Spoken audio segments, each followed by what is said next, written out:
Noong 1800s, may isang batang lalaki sa Japan na humihigop ng sabaw na gawa sa seaweed. Habang hinihigop niya yung sabaw, napansin niya, sandali, hindi ito maalat, hindi rin ito matamis, hindi rin maasim, pero ang sarap, parang may extra na lasa. Dahil sa curiosity ng batang Hapon na ito, hindi niya aakalain na maiimbento niya ang isang mahiwagang powder na magpapasarap ng pagkain ng bilyong-bilyong tao sa mundo. Ito ang betchin. 别捡，naku bawal yan. Masisira ang subukin mo yan. Ilang beses mo na bang narinig yan? Pero ito ang twist. Ang MSG o monosodium glutamate ay ginagamit hindi lang sa pansit canton or fried rice, kundi pati sa mga pagkain sa Japan, China, US at maging sa mga high-end restaurants. Kaya naman ang tanong, masama ba talaga ang MSG? At paano nagsimula ang Ajinomoto, ang pinakasikat na brand ng betchin sa mundo?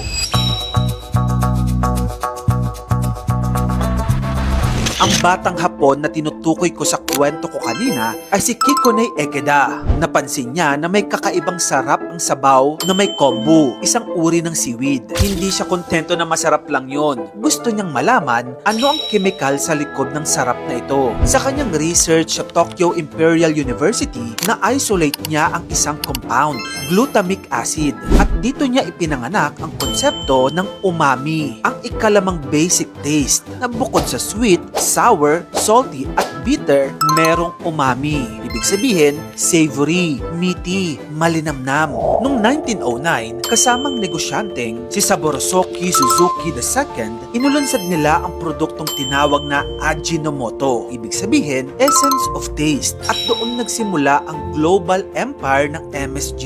Ang MSG ay monosodium glutamate. At yung glutamate ay natural na matatagpuan sa kamatis, keso, mushroom, seaweed at karne. Sa madaling salita, natural na may glutamate ang maraming pagkain. Ang MSG na ginagamit sa pagkain ay ginagawa sa pamamagitan ng fermentation, katulad ng paggawa ng suka o yogurt. Hindi ito synthetic poison. Ito ay flavor enhancer. Pero bakit sinasabing masama ito? Dito na pumapasok ang kontrobersiya. Noong 1969, may lumabas na pag-aaral sa mice o daga kung saan binigyan nila ng sobrang taas na dose ng MSG at direktang in-inject ito sa kanila. Ang resulta, nagkaroon sila ng brain lesions. Pero ito ang important notes sa kanilang experiment. Ginawa nila yon through injection at extremely high dose, which is hindi naman normal na paraan ng pagkain ng tao ng betchin. Pagdating sa humans, maraming large-scale studies ang ginawa sa loob ng ilang dekada. Ngunit ayon sa FDA, World Health Organization at European Food Safety Authority,